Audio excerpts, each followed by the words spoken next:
Well, the plan this time is we want to try and do a winter ascent of one of the bigger mountains in the Torre group, hopefully Torriega, which has only been climbed, I think, half a dozen times in summer, and it's never been climbed in winter.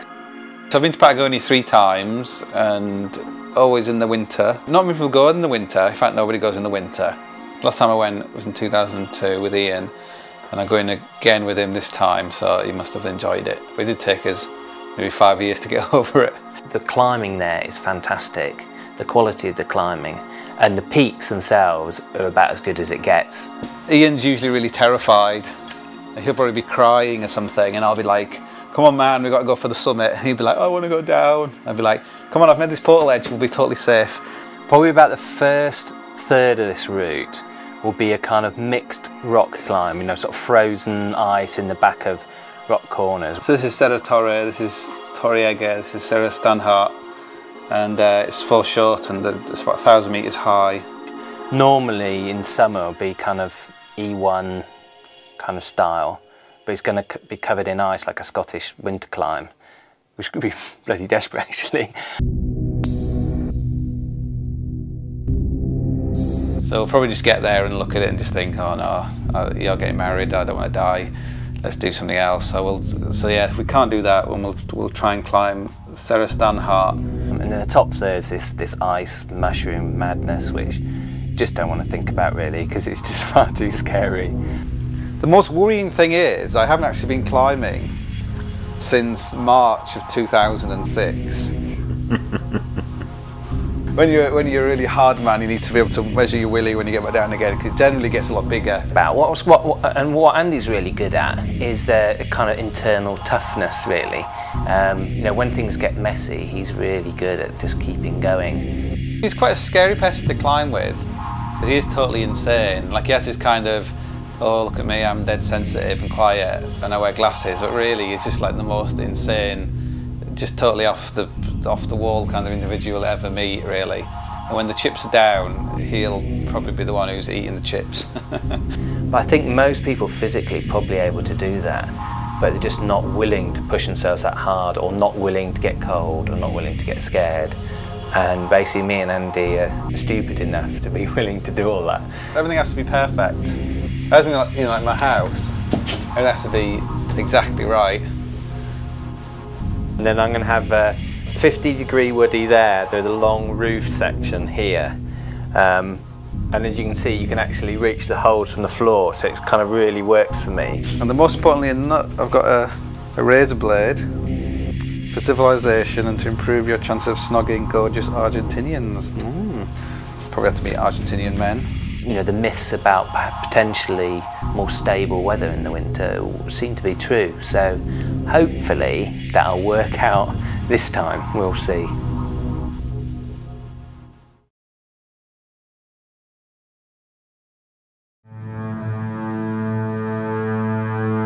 So we arrived there and we walked in carrying like huge kind of rucksacks and things. We had like we had a lot of gear. Ian was like really struggling with the weight of everything, and he was saying, we've got too much gear, we've got like, we've never had this much gear before, and we've got too much hardware. And so he just ignored him really. What we did notice though was we were really shocked about how warm it was. I mean, it was supposed to be winter time. We were expecting -20, maybe worse than that. That was a bit of a problem. One of the things about cold weather is it's actually more stable. You could sort of tell that something was up, because when we got onto the ice on the lake, the ice seemed really thin to me. You know, you can see the bubbles in the ice, and you can tell there weren't that many bubbles, so it wasn't very thick. And you start thinking like, don't be stupid, you've walked across this lake maybe 10 times and it's frozen, it's totally fine. I'm walking along and then there's like a crack went across the ice, and I was like, oh my god. So I started walking towards the edge, and as it got near towards the edge, it got thinner and thinner and thinner, and I was going so carefully. I looked behind me, I could see Ian coming, and Ian was just sort of going bang, bang, bang, like walking really fast and really smashing himself down on the ice. So I was like walking faster to get away from him.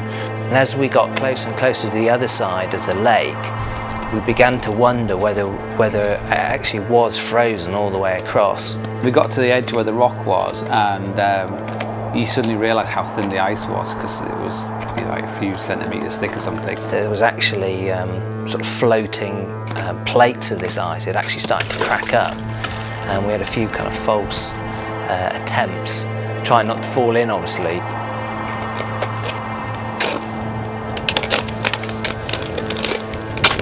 Nice one, Andy.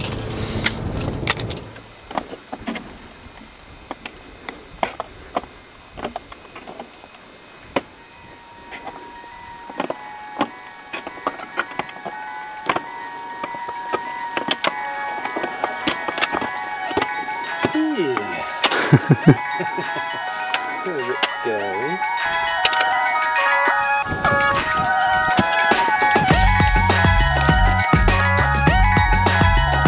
At this point, the weather was fantastic.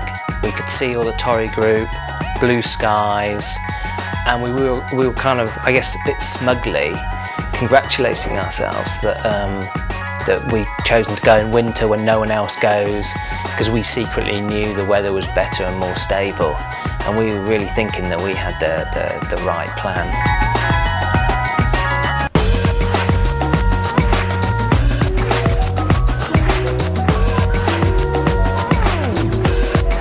What's it look like?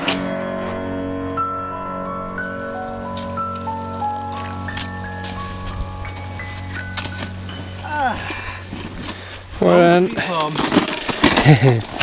hopefully, a nice bivvy here. Forgot the blade. The summer snow.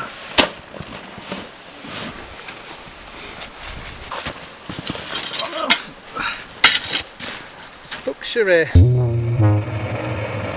First time it's been cold enough for our breath. I'm so hot. I was a bit of a wimp today. I just felt like I wanted to give up expedition climbing. Yeah, the bag was just absolutely killing me. It's always the same when you first start on the trip, or you first start up on a route. You just see all the bad things, really, and I just couldn't see how I was going to get all this equipment up this route.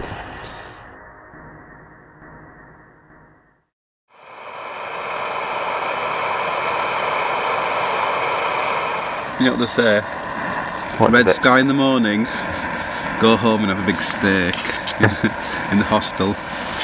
Ian's always telling me what food tastes like.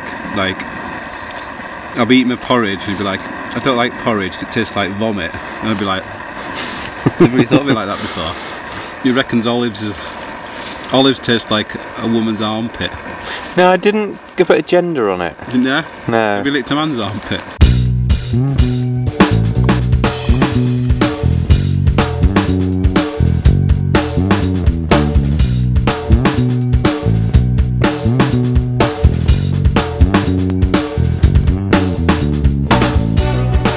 Like really aware of how hard it was to get to the bottom of the route, and there's nobody around. If you broke your leg or something, it'd be very difficult to get back down again. Like getting up there with 2 legs is pretty hard in the winter time.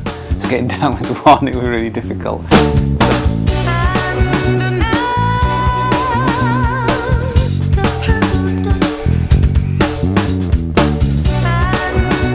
Amazing views. It needs to be. Does need to be, yeah. Probably the most intimidating place in the world, I reckon. Yeah. Wait till you get around the corner.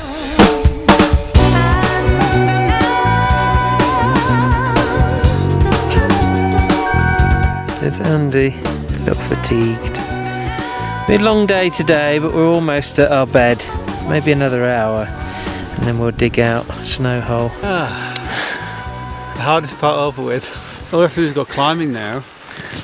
That made yesterday look like a day trip out somewhere fun.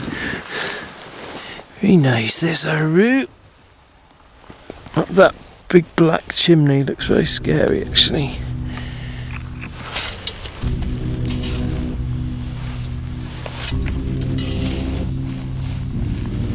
Andy himself, I think, will probably admit that he was having doubts about the scale of the route. You know, we're right underneath it now, and it's pretty daunting. As soon as we got there, I was looking up and thinking, oh, we haven't got enough time, and there isn't enough of us, and we haven't got enough gear, and we're not brave enough, we haven't got enough food or anything. Because it was so warm as well, you just thought, well, how can we? It's not winter conditions. You have winter weather where you might get 3 days of good weather. We're going to get really hammered by the weather, because when the weather's warm, you just get, like, you know, wind and snow and rain and the clouds, and it's just not possible, I don't think. But I voiced the opinion that I thought it's going to be too hard for us to do it. What have you done? Okay, I'll pass your stuff in.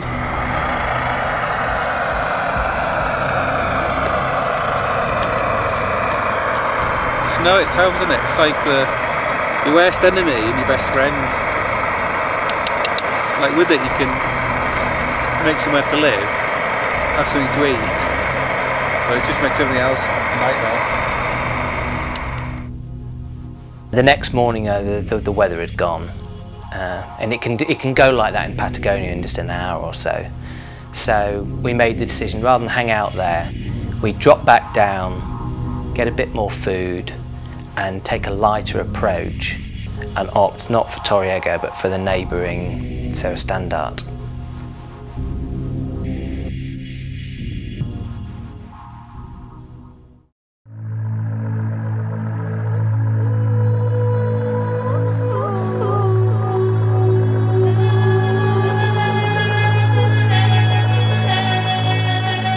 On our second time in, the walk-in was in one way a lot easier because we had much lighter sacks.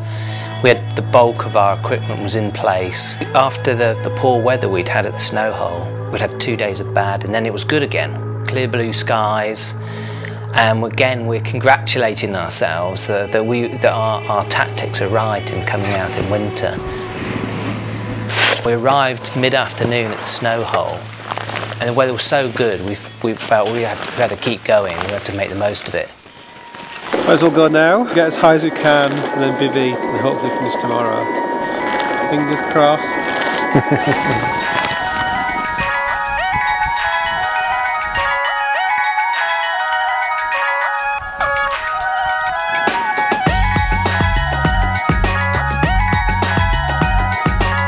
It's scary, this bit. I just fell through into the Bergschrund. So I'm going to try and scoot round onto the rock and head up there. Pretty windy as well. There's quite a lot of spin drifts coming down.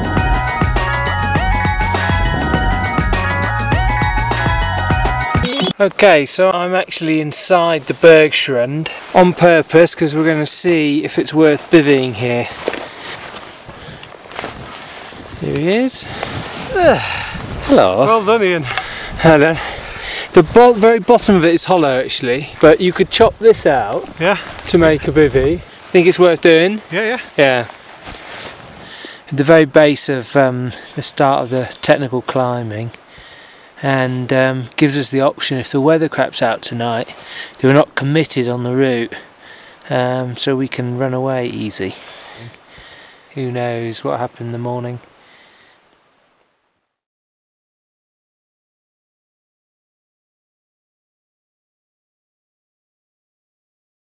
When I woke up, it was like this kind of low noise, like a jet engine's kind of noise. It's usually the first signs that the weather's getting really bad. But then it seemed like it was like you start thinking, well, maybe we can do it. It's only 24 pitches. Maybe we can climb it before the weather gets bad. But almost as soon as we got out of the Bergschrund and headed up the sort of steepening snow, we began to realise that the weather was changing again. There were these really big lenticular clouds kind of billowing up around Fitzroy. We call them alien death clouds. In Patagonia they always mean storms are coming. The first section of real climbing was up on that col. We pulled up onto that col and were just met by this freight train of wind. We just couldn't believe it really. I did the first pitch, so I was moving, which at least kept me a bit warm. Poor old Andy had to belay and there was no shelter at all. Temperature was really, really low. It's blowing off the ice cap. And so I got there and Ian came up and he started doing the next pitch, which is quite tricky because he went the wrong way. I had these gloves on and your fingers your fingers like pop back and they're just fleecing. They've always been totally fine, but the wind was so strong it was just going straight through the gloves and it was just cooling my hands off so fast. It's the nearest I've ever got to getting frostbite in my life. There's nothing much you do. You can't wimp out at that point immediately. You've only just touched rock after all this anticipation, and you just got to fight it and try and delude yourself that it's a gusty squall or something that's going to calm down as the day goes on. When you first come here, it's so intimidating. Whenever you see the mountains, all you can hear is like the scream of stone, like big Tibetan horns going. Being actually just shitting yourself when you see I don't want to go up there, and you just realise the people came here. They weren't human. They were like absolute gods and stuff. And for you to be here, you feel totally out of place. I can remember trying to climb Patagonian Winter and being just overwhelmed by the horror of it all, really. And retreating off it. Like I knew there were two dead bodies sitting on a ledge who had abseiled down the wrong way and never went anywhere else, and they just sat there froze on this ledge up there. That was my overriding thing, that if you mess up here you're going to die. We made it across probably 8 pitches of this ramp line before we abseiled down towards the base of the ice chimneys, which were the crux of the route. And that was quite committing in a way, in that this ramp line at any point you could probably turn round and run for home. And with the abseil, it felt like a bit of a point of no return really. If we had to retreat, we didn't really know the way down. Yeah, we're just over halfway up the route and we've done all the easy bit. Now we've got the hard ice, but it's getting wilder and wilder. A lot of stuff falling down the chimney, and then there's a lot of spindrift flying up, and it's getting late, so we're definitely going to get benighted. Having got this far, it feels really frustrating to turn round because we'll definitely have to have a day off when we get down there. The weather looks okay, doesn't it? Yeah. You're not there. I just thought, this is it, we're not going to do it. Ian was kind of in denial. He was like saying, right, well, maybe you should just leave this one pitch and then we'll see how it is above here. And I was thinking, well, no, what it's going to be like above here, it's going to be even worse. And I was thinking, we should just go back, we should just abseil off now.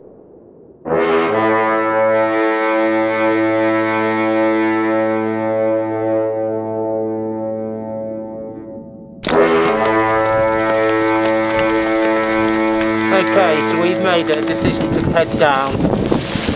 It's going to be hard enough climbing in good weather, let alone this kind of stuff. So Andy's going to go down first and find the different anchors.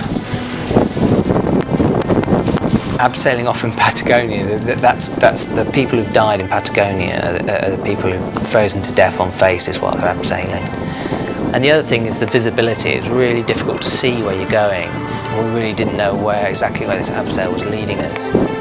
Okay, so we're halfway through the abseils down. The weather's definitely got a lot worse. Andy's doing a really good job of setting up the abs. How are you doing? Not bad. Could be worse.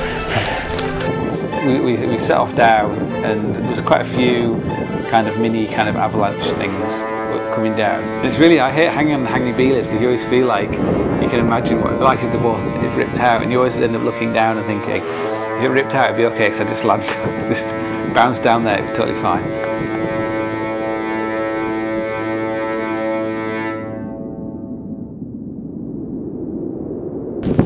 We are safe down at the bivvy. So we're going to plod onto the snow hole and then hide in there for a little while. Have to rest there. Yeah. Dry out my sleeping bag.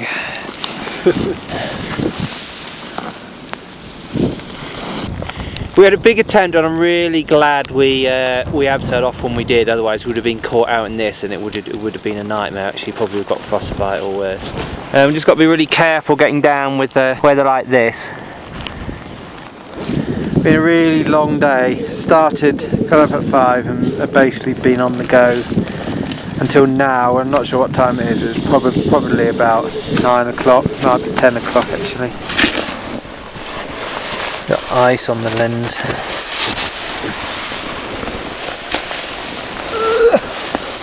Good spy.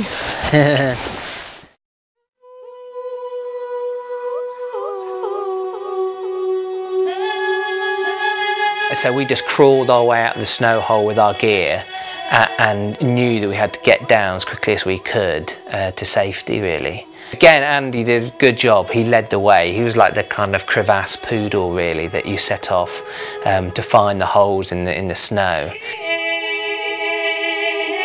You've got these beautiful, enticing summits that you really, really want to climb. I'm a bit of a bugger, really. I hate failing. I really like to push it to the limit. But between the two of us, we made really clear decisions and got out of there when we needed to. Right, we've just descended down from the snow hole. Pretty grim. I think my eyes are bleeding from trying to see where we're going.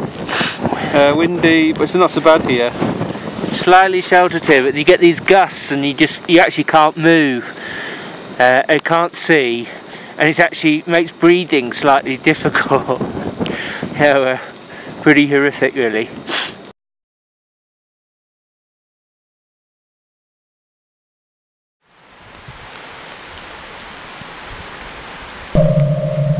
Slacklining, you just have to imagine that you're the line, and the slack is the space around you, and you're sort of drawing in the slack, and the line is like flowing like a river across like a mountain, like a rainbow, and like you are like the rainbow, and the rainbow is like, where's it going? You know, it's going from one place to another, and so am I, and I'm like the line, and the line of the rainbow, like crossing a river. And there's a goal at the other side. I don't know, but you know, but you just have to be. That's it. That's the way to do it. To be the slack line, not just the slack liner. So. Yeah.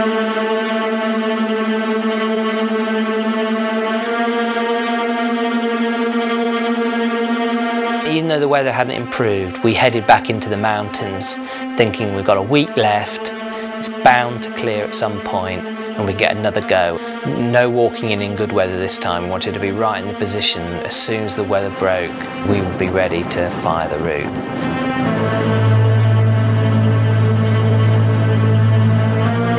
The weather was terrible, really. You could hardly see the mountains. They look pretty amazing, these sort of beginnings of these spires going into these incredible clouds, and you could just hear the wind up high like some sort of Japanese bullet train or something. So the only shelter we could really find was underneath this big boulder.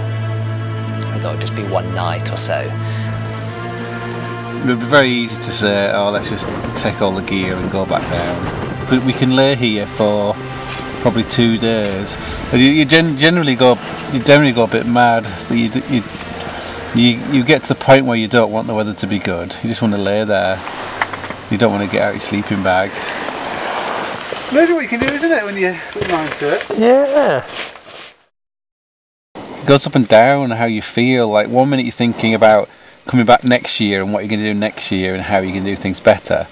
And the next minute you're thinking, I'm going to give all my gear away so I can never come back here ever again. That's what the difficulty in expedition lies, is the in-between failure and success.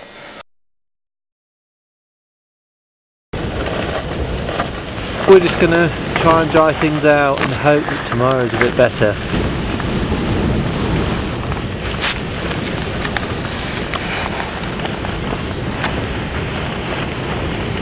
Good here, isn't it? Oh, we'll be alright tomorrow. I think it's going to be good tomorrow. Yeah.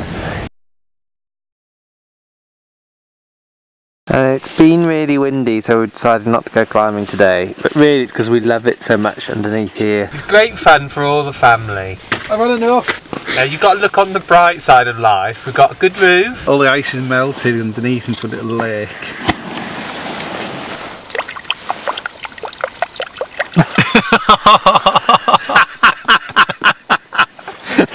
That's what we're sleeping on. Oh God. This is a cunts game. Disgusting. They're terrible. This is terrible. I'm going to go to heaven for this. It's really terrible. It's like the Patagonian gods are just like, ho ho ho, what can we do now? This is a short film about the ceiling. Oh God, it's horrendous. Bad enough getting ready in without having a freaking giant rock on your head. I woke up feeling very compressed and squashed, and I realised I was actually underneath the snow, and all the snow had landed on top of me. It's like come in and covered everything in the hellhole. Just when we thought things couldn't get any worse, they have. I think we've come to the end of our tether. I think the end is finally arrived. Our goodwill. All new stuff.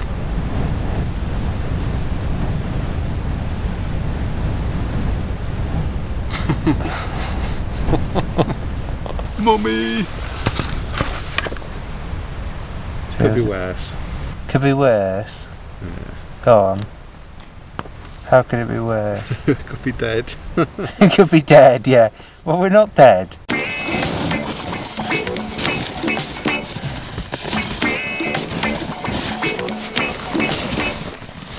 Nice out there. Oh, very nasty. Yeah.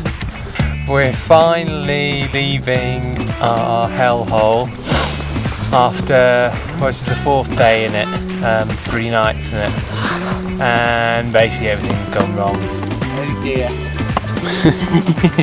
Not very nice out here, is it? But that's the point of the mountains, is if it was easy and every time you went out there you got to the top, you probably wouldn't bother going too many times because it just wouldn't be a challenge. So you've got to fail sometimes. Sometimes you lay there and you think life's too short for all this suffering, really. You know, what compels you to do it, really? You never have those thoughts before you go, but when you're there. There were just all these amazing things that really made you feel alive and glad to have visited such an incredible place. I felt really elated when I was walking out. I was looking at the flowers and the sun like reflecting off the ice on the lake and the mountains and the clouds. And if you came there and you were successful, then that was really good. But really, just the privilege to go there in the winter time when there's nobody there, and have the whole place to yourself, no tourists, no nothing. It was really good, and it's a bit of a place for dreamers, really. That you have quite a few nightmares. If we got a chance for a second attempt, we felt we were pretty guaranteed of getting to the top. But it's Patagonia, and nothing's guaranteed in Patagonia, which we found out.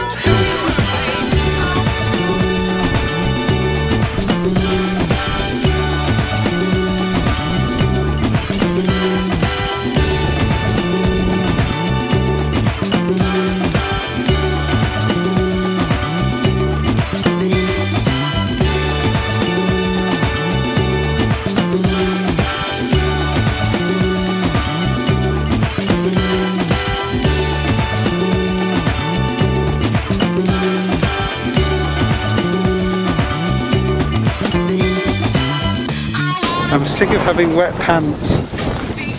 Like in a woman, it's often desirable, but in a man, it's not. I'm offending Ian's sensitive nature here.